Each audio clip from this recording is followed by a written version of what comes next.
इस लेक्चर में हम डिस्कस करेंगे एसिंक्रोनस सीक्वेंशियल सर्किट और इसके type, fundamental mode, pulse mode, दोनों में डिफरेंस क्या है वो डिस्कस करेंगे। और साथ में कंपैरिजन भी है, इसमें कंपैरिजन भी है सिंक्रोनस सीक्वेंशियल सर्किट के साथ एसिंक्रोनस सीक्वेंशियल सर्किट का। तो जो सिंक्रोनस सीक्वेंशियल सर्किट अभी तक हमने पढ़े हैं उसका ड्रॉबैक क्या है, ठीक है, और एसिंक्रोनस सीक्वेंशियल सर्किट उसको कैसे ओवरकम करता है, सही है। तो ये सब इसमें डिस्कस करेंगे इस लेक्चर में। और आपको जो वीडियो जो अब तक के मैंने इसमें डाले हैं, ठीक है, डीएलडी के, उसको आप एक बार आपने उनको पढ़ा ही होगा। तो अगर आपको पसंद आ रहे हैं तो लाइक करो, चैनल को सब्सक्राइब करो, फ्रेंड्स के साथ शेयर करो। अगर वो पसंद नहीं आ रहा है, कहीं पे कुछ ओड लगता है लेक्चर में, तो प्लीज़ उसको कमेंट में मेंशन करें, फीडबैक दें, ठीक है। तो मैं कोशिश करूँगा उसको सुधारने का, है ना। तो चलो अब डिस्कस करते हैं। तो पहले हम फंडामेंटल मोड और पल्स मोड में डिफरेंस क्या है वो डिस्कस करते हैं। तो ये फंडामेंटल मोड है, इधर पल्स मोड है। तो इनपुट और आउटपुट के बिहाफ पे, इनपुट एंड आउटपुट, तो यहाँ पर है इनपुट एंड आउटपुट सिग्नल्स, सही है। तो फंडामेंटल मोड में रिप्रेजेंट बाई लेवल्स, ठीक है। और जो पल्स मोड है उसमें लेवल तो है ही है, क्योंकि लेवल तो जितने भी डिजिटल सर्किट हैं सब लेवल से डिसाइड होते हैं। जैसे कि अगर मैं एक सिग्नल इस तरह दिया हुआ है तो लॉजिक 0 इससे डिसाइड है, सही है। ये वाला ये 1 है, तो ये अगर सपोज करो नियर टू VDD होता है जो भी सिग्नल, सही है, तो वो 1 है। और अगर ग्राउंड है तो वो नियर टू ग्राउंड, वो उसको 0 लेते हैं। तो लेवल से तो सब डिसाइड होता ही है। तो फंडामेंटल मोड में सिर्फ लेवल से मतलब है, सही है। तो पल्स विड्थ कुछ भी हो, लेवल एंड, यहाँ पर मैं इसको पल्स मोड को पल्स, सही है, विड्थ इसको लिख देता हूँ, ठीक है। लेवल एंड पल्स विड्थ दोनों चाहिए। तो फंडामेंटली तो सारे सर्किट एक से ही हैं। तो फंडामेंटल मोड का मतलब यही है कि सर्किट आपको इनपुट आउटपुट जो है वो लेवल से ही डिसाइड होता है।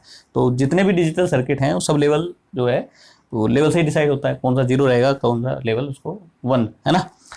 तो ये तो हो गया लेवल के लिए। अब आते हैं पल्स विड्थ के लिए। तो जो सर्किट है पल्स मोड वाला, उसमें इनपुट किसी भी जो इनपुट है या आउटपुट है, कोई पल्स विड्थ है, सही है, वो ऐसा नहीं है वो उसकी विड्थ कुछ भी हो जाए, ठीक है। तो जैसे कि फंडामेंटल वाले में बस एक स्पाइक देके और वो चला जाए तो तब भी ये इसको डिटेक्ट कर लेगा फंडामेंटल मोड वाला। पर पल्स विड्थ वाला ये नहीं करेगा, सही है। जो पल्स मोड वाला है उसके लिए मिनिमम पल्स विड्थ होनी चाहिए इनपुट सिग्नल की। तो सपोज करो अब ये कैसे डिसाइड होगी, मिनिमम डिसाइड होगी कि सर्किट हमारा पूरा कितना टाइम लेता है आउटपुट को, मतलब जब भी आप इस पर कुछ इनपुट दोगे यहाँ पर, तो उसके बाद क्या होगा, ये पूरी इसमें एक तरह से ट्रांजिशन होगा। ट्रांजिशन होने का मतलब है प्रोपोगेशन डिले भी आएगी, ठीक है। तो इसमें नंबर ऑफ वायर हैं, नंबर ऑफ गेट हैं, ठीक है। तो पूरा सिग्नल जब सबसे प्रोसेसिंग करके बाहर आएगा तो वो कुछ टाइम डिले लेगा। तो टाइम डिले को उसको बोलते हैं, वैसे अगर उसको बोलूँ टेक्निकल टर्म तो वो है प्रोपोगेशन डिले। तो सिग्नल प्रोपोगेट होने में कितना टाइम ले रहा है। तो प्रोपोगेशन डिले सपोज करो इस सिग्नल की डेल्टा टी है,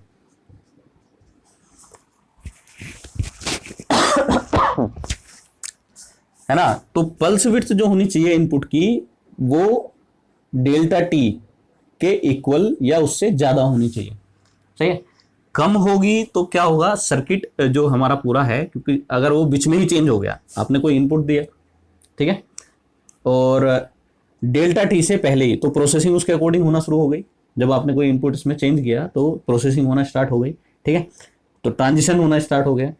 तो आउटपुट अभी तक आया नहीं है क्योंकि वो डेल्टा टी टाइम लेगा, पर डेल्टा टी टाइम से पहले ही आपका इनपुट चेंज हो गया, सही है। तो उसके बाद क्या होगा, फाइनल तो रिजल्ट कभी आएगा ही नहीं। अब ट्रांजिशन दूसरे इनपुट के लिए शुरू हो जाएगी, सही है, और उसके बाद वो करेक्ट रिजल्ट देगा ही नहीं, समझ रहे बात। तो जो पल्स विड्थ है पल्स मोड में, वो मिनिमम डेल्टा टी जो सर्किट का पूरा ट्रांजिशन टाइम है उसके इक्वल होनी चाहिए, या इक्वल या उससे ज़्यादा। कम होगी तो सर्किट रिलायबल नहीं है, रेस्पॉन्ड नहीं करेगा करेक्टली, ठीक है ना। तो ये तो है पल्स मोड के लिए इनपुट और आउटपुट को लेके।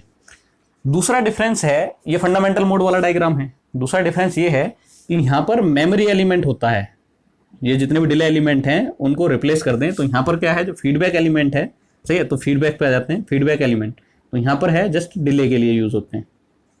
तो उसमें डिले के लिए हम वायर का यूज कर सकते हैं, सही है। नंबर ऑफ जो हमारे गेट हैं, लॉजिक गेट, उनका यूज कर सकते हैं। तो मैं यहाँ गेट लिख देता हूँ, सही है। वैसे लॉजिक गेट लिखना, टर्म लॉजिक गेट ठीक है, ठीक है। और लैच, सही है। तो यहाँ पर हम अनक्लॉक्ड फ्लिप फ्लॉप यूज करते हैं। अनक्लॉक्ड फ्लिप फ्लॉप का मतलब है लैच, है ना, ये लैच हो गया। यहाँ पर क्या है, यहाँ पर मेमोरी है, यहाँ पर डिले एलिमेंट नहीं है फीडबैक में। तो फीडबैक में यहाँ पर डिले के लिए है फीडबैक, और जो पल्स मोड में है उसमें मेमोरी एलिमेंट है। ठीक है, तो मेमोरी एलिमेंट में भी लैच यूज करते हैं, फ्लिप फ्लॉप नहीं। ठीक है, तो ये दो बेसिक डिफरेंस है। एक डिफरेंस और है वर्किंग में। तो देखो, इसका तो इनपुट जो है कि कितनी देर तक इनपुट सिग्नल पल्स मोड में कितनी देर तक इनपुट सिग्नल की जो विड्थ है पल्स की, वो कितनी देर तक हाई रहे कि सर्किट रिलायबली काम करे। पर फंडामेंटली मोड में क्या है, फंडामेंटली मोड में एक से ज्यादा इनपुट, सही है, दो या दो से ज्यादा इनपुट साइमल्टेनियसली चेंज नहीं हो सकते हैं। सही है, अगर वो साइमल्टेनियसली चेंज होते हैं तो अनरिलायबल वो रिजल्ट देगा। ठीक है जी, तो कहने का मतलब ये है कि एक बार में, एक टाइम में सिर्फ एक ही इनपुट चेंज होगा। सही है, दो इनपुट नहीं। ठीक है, दो या दो से ज़्यादा इनपुट एक साथ चेंज नहीं होंगे। तो एक बार में एक ही इनपुट चेंज होगा। ठीक है, और दूसरा इनपुट जो चेंज होगा वो कितने टाइम के बाद होगा, डेल्टा टी, क्योंकि डेल्टा टी है इसकी पूरी ट्रांजिशन टाइम। तो उसके बाद फाइनल रिजल्ट आ जाएगा, और उसके बाद फिर चाहे दूसरा इनपुट चेंज हो जाए तो उसके अकॉर्डिंग प्रोसेसिंग स्टार्ट हो जाएगी। तो बीच में जो टाइम रखना है वो डेल्टा टी का। तो यहाँ पल्स विड्थ होनी चाहिए डेल्टा टी की, और यहाँ दो इनपुट अगर चेंज हो रहे हैं फंडामेंटल मोड में तो उनके बीच में जो टाइम है वो डेल्टा टी का होना चाहिए। टाइम डिफरेंस जो है डेल्टा टी का होना चाहिए। ठीक है, तो अगर एक T1 में काम करता है, T1 में एक इनपुट चेंज हुआ तो दूसरा इनपुट जो चेंज होना चाहिए वो T1 प्लस डेल्टा टी में एट लिस्ट, सही है, इतने टाइम में होना चाहिए, या ऐसे जाता है। ठीक है, तो ये बेसिक सा डिफरेंस है पल्स मोड और फंडामेंटल मोड में। ठीक है, अब आते हैं इस सर्किट पे, इसको समझ लेते हैं। ठीक है, तो मैं इसको अब रफ कर देता हूं। हाँ, अब ये हमारा फंडामेंटल मोड वाला ही है। ठीक है, अगर मैं यहाँ पर इसमें मेमोरी एलिमेंट लगा दूं, डिले हटा के मेमोरी एलिमेंट लगा दूं, तो वो बन जाएगा हमारा पल्स मोड का सर्किट। ठीक, चलिए, तो m नंबर ऑफ इनपुट्स हैं, n नंबर ऑफ आउटपुट हैं, k number of excitation variable हैं। तो बेसिकली क्या है, कॉम्बिनेशन सर्किट, जितने भी एसिंक्रोनस सीक्वेंसर सर्किट हैं या सिंक्रोनस सीक्वेंसर सर्किट है, सभी में फीडबैक है। ठीक है, तो यहाँ पर भी फीडबैक है। एसिंक्रोनस है, बस क्लॉक नहीं है, ये क्लॉक पे डिपेंडेंट सर्किट नहीं होते हैं। इसका बेनिफिट क्या है वो बताऊंगा। सिंक्रोनस सीक्वेंसर सर्किट वो क्लॉक पे डिपेंडेंट है, तो उनका बेनिफिट भी है और ड्रॉबैक भी है। तो वही ड्रॉबैक जो है वो यहाँ पर इसको ओवरकम करने के लिए, यहाँ पर कोई क्लॉक नहीं है, तो जब भी इनपुट चेंज होगा, सही है, उसके अकॉर्डिंग आउटपुट, तो सर्किट आपका क्विकली रेस्पॉन्ड करेगा। ठीक है, तो कॉम्बिनेशन सर्किट के जो आउटपुट हैं उनको एक्साइटेशन वेरिएबल, उनको अगर फीडबैक में ले लिया तो उसको बोलेंगे एक्साइटेशन वेरिएबल, या उसको लिखेंगे नेक्स्ट स्टेप। ठीक है, और ये डिले के बाद, तो डिले एलिमेंट कुछ भी हो सकता है, वायर, गेट, या आपका लैच, अनक्लॉक्ड फ्लिप फ्लॉप। तो उसके बाद वो इसके इनपुट में दिया। ठीक है, तो यहाँ पर इनका जो नाम है, सही है, जो इनको एक तरह से रिप्रेजेंट कर रहे हैं, तो इनपुट को मैंने x1 x2 xm से लिया है, सही है, और आउटपुट को z1 z2 zn, सही है। जो एक्साइटेशन वेरिएबल है उसको कैपिटल Y से, सही है, डिनोट कर रहे हैं, और जो हमारे सेकेंडरी वेरिएबल हैं उसको स्मॉल y से। ठीक है, तो जो एसिंक्रोनस सीक्वेंसर सर्किट है उसमें इशू है स्टेबिलिटी का। तो बेसिकली आगे वो हम उसको आगे डिस्कस करेंगे कि स्टेबिलिटी का इशू बेसिकली है क्या, क्यों आ रहा है वो। ठीक है, तो एक वजह उसकी मैं यहाँ पर सिंपल से एक वजह बता देता हूँ। क्योंकि देखो, एक पूरा सर्किट है, तो कुछ तो डायरेक्ट मतलब सिग्नल जो फ्लो होने का है, नंबर ऑफ इनपुट हैं, तो कुछ का पाथ तो बहुत छोटा है, मतलब टाइम डिले के यानी प्रोपगेशन डिले के हिसाब से, तो वो तो तुरंत आउटपुट पे आ जाता है। कुछ का जो टाइम डिले है वो ज़्यादा है सिग्नल का, तो वो थोड़ी देर बाद आउटपुट पे आता है। ठीक है, तो कहने का मतलब है जो वो फेस है, जब तक फाइनल आउटपुट ना आ जाए, सभी के जो प्रोपगेशन है, सभी के पाथ जो हैं सिग्नल्स के, वो पूरे कंप्लीट ना हो जाएं, तब तक वो बीच में उसमें ट्रांजिशन चलता रहता है आउटपुट पे। ठीक है, तो उस ड्यूरेशन में सर्किट है अनस्टेबल, तो उसको बोलते हैं, अनस्टेबल का मतलब है एक तरह से ट्रांजिशन फेज में। ठीक है, तो मैं यहाँ पर एक कंडीशन है, सिंपली कंडीशन लिख देता हूँ। एक्साइटेशन वेरिएबल को यहाँ नेक्स्ट स्टेट भी बोलते हैं। एक्चुअली एक्साइटेशन वेरिएबल है एसिंक्रोनस सीक्वेंसर सर्किट के लिए टर्म, पर इसको एनालॉगी बना रहे हैं किसके, सिंक्रोनस सीक्वेंसर सर्किट के साथ। तो जैसे उसमें आउटपुट आता है उसको बोलते हैं नेक्स्ट स्टेट, सही है, और उसको फिर फीडबैक में दे देते हैं, और तो वो बन जाती है हमारी प्रेजेंट स्टेट। अब इसके इनपुट में आ गए तो प्रेजेंट स्टेट हो गई। तो यहाँ पर जो है सिंक्रोनस सीक्वेंस सर्किट में जो टर्म है, यहाँ पर एक्साइटेशन वेरिएबल है जो इसका आउटपुट है, सही है, और उसको फीडबैक करके वापस इनपुट में दे रहे हैं, तो उसको बोलते हैं प्रेजेंट स्टेट या सेकेंडरी वेरिएबल। क्लियर है? ठीक है, तो आप उसको एक्साइटेशन वेरिएबल लेके चलें या नेक्स्ट स्टेट लेके चलें, कोई दिक्कत नहीं है। ठीक है, पर मैं ये बस ये बता रहा हूँ एसिंक्रोनस सीक्वेंस सर्किट के जो टर्म है वो नेक्स्ट स्टेट नहीं है, बेसिकली एक्साइटेशन वेरिएबल है।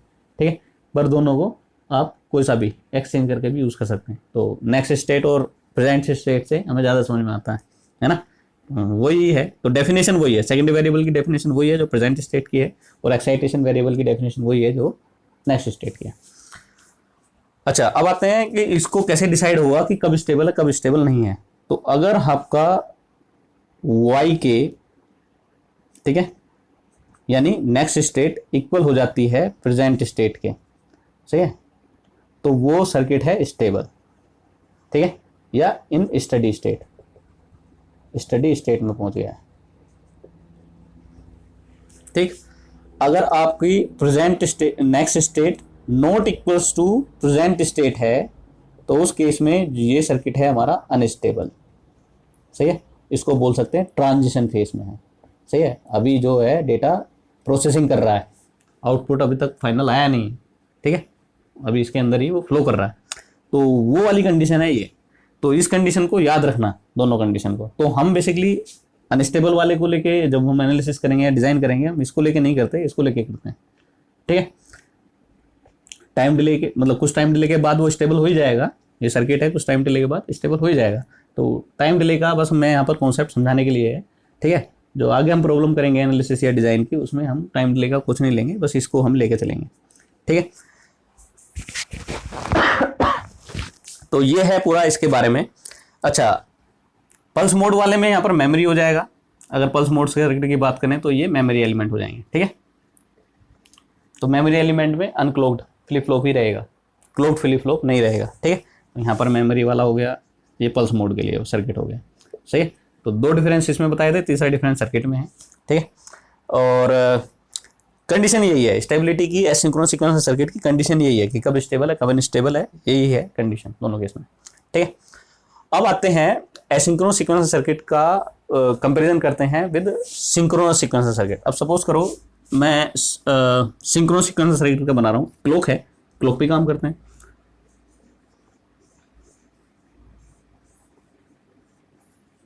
ये कोई क्लॉक है और जो हमारा पूरा सर्किट है सिंक्रोनस सीक्वेंस सर्किट, वो पॉजिटिव एज पे काम कर रहा है। ठीक है, यहाँ पर हमारा कोई इनपुट है, एक्स इनपुट है, ये उसकी वेवफॉर्म है। ठीक है, इस तरह का है, तो इसको मैं रेफरेंस लाइन ले लेता हूँ। ठीक है, अब इसमें देखो ये इनपुट डिटेक्ट करेगा इस पॉइंट पे। सही, जो हमारा सिंक्रोनस सीक्वेंस सर्किट है, क्योंकि क्लॉक भी उस पर पॉजिटिव एज होनी चाहिए, और जो उस पर उसी टाइम पे जो इनपुट का जो लेवल है, सही है, उसको ये उसके अकॉर्डिंग रिस्पॉन्ड करेगा सर्किट।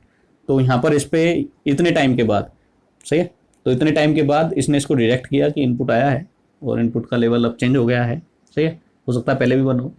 सही है, तो यहाँ तो 0 था, तो इधर इसको चलो प्रीवियस वाले 0 मान लिया, यहाँ पर इसको 1 माना, तो 1 को डिटेक्ट करेगा और उसके बाद उसके अकॉर्डिंग ये रेस्पॉन्ड करेगा।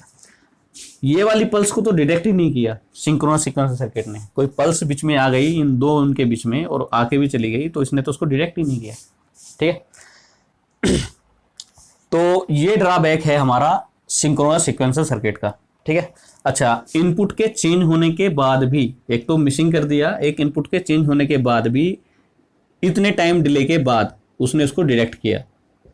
ठीक है, तो कहने का मतलब ये है, जब भी आप एक स्पीडी सिस्टम की डिमांड करते हो, सिस्टम की स्पीड बहुत अच्छी होनी चाहिए, सही, क्विक रेस्पॉन्स करे, जब भी इनपुट चेंज हो एकदम क्विक रेस्पॉन्स करे, तो उसके लिए आपको एसिंक्रोनस सीक्वेंस सर्किट ही चूज करने पड़ेगी। ठीक है, क्लियर है? अच्छा, दूसरा केस है जो सिंक्रोनस सीक्वेंस सर्किट है, उसमें जो इनपुट चेंज है वो अनसर्टेन नहीं होता है। ठीक है, ठीक है ना, तो जो वो है वो जब भी चेंज होगा वो क्लॉक के साथ ही हम उसको, मतलब जो डिज़ाइन करते हैं सर्किट, वो ऐसा ही डिज़ाइन करते हैं कि वो क्लॉक के साथ ही और उतना टाइम लेके कि हाँ इतने टाइम बाद करेगा, कोई दिक्कत नहीं है, ठीक है ना।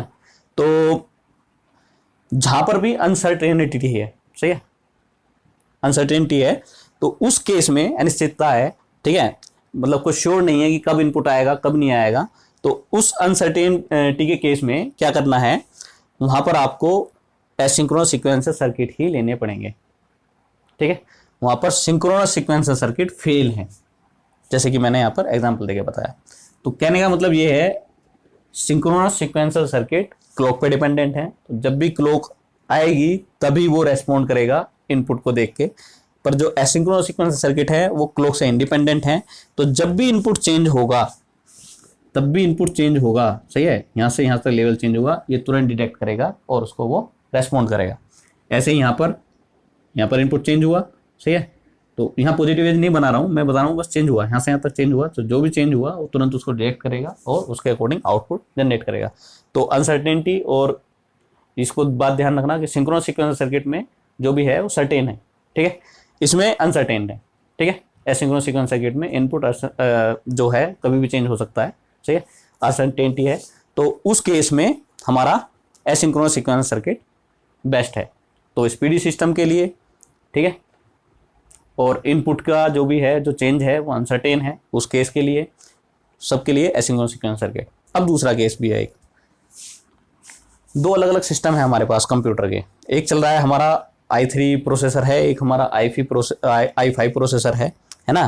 तो i3 प्रोसेसर की गीगाहर्ट्ज में स्पीड है आज की डेट में, तो मैं एज्यूम करके चल रहा हूँ, मुझे क्लियरली नहीं याद है, मैं एक की जो i3 प्रोसेसर है उसकी जो स्पीड है वो है 1 गीगाहर्ट्ज, ठीक है, और जो i5 प्रोसेसर है उसकी जो स्पीड है उसको मैं लेके चल रहा हूँ 2 गीगाहर्ट्ज, तो डबल का डिफरेंस है। तो उनके दोनों के बीच में अगर मैं कम्युनिकेशन कराना चाहूँ तो एक क्लॉक तो है नहीं दोनों के, ठीक है, तो अलग अलग क्लॉक है, तो कम्युनिकेशन तो होती है क्योंकि इंटरनेट पे हम यूज़ करते हैं, इंटरनेट यूज़ करते हैं तो हर कोई यूज़ करता है, ठीक है, तो अलग अलग क्लॉक के सारे सिस्टम हैं, ठीक है ना, लगभग। तो बीच में कम्युनिकेशन जो इस्टेब्लिश करते हैं वो एसिंक्रोनस सीक्वेंसर सर्किट से ही करते हैं, ठीक है। अच्छा, एक दूसरा बेनिफिट और है एसिंक्रोनस सीक्वेंसर सर्किट का, इनके कंपोनेंट बहुत कम है, फ्यूअर कंपोनेंट की जरूरत पड़ती है एसिंक्रोनस सर्किट को डिजाइन करने के लिए, एसिंक्रोनस सीक्वेंसर सर्किट दोनों को डिजाइन करने के लिए बहुत कम कंपोनेंट चाहिए, ठीक है। तो इस लेक्चर में बस यही है, ठीक है। तो बेसिक का डिफरेंस क्या है, ड्रॉबैक क्या है सिंक्रोनस सीक्वेंसर सर्किट का, एसिंक्रोनस सीक्वेंसर सर्किट का जो एडवांटेज है वो क्या है, तो in terms of cost, in terms of speed operation, सही है, speedy operation, in terms of हाँ अगर आपका इनपुट है वो अनिश्चित है, अनसर्टेन है, ठीक है, तो उस केस में ये बेस्ट हैं एसिंक्रोनस सीक्वेंसर सर्किट, तो उस केस में आप सिंक्रोनस सर्किट बिल्कुल फेल है, ठीक है। तो बस ये है इसके बारे में, अब इसके बारे में इसकी एनालिसिस स्टार्ट करेंगे, ठीक है। तो इसको मैं यहीं रोकता हूँ, फिर आगे डिस्कस करेंगे। नेक्स्ट में analysis of asynchronous sequencer circuit वो हम डिस्कस करेंगे, ठीक है, चलिए।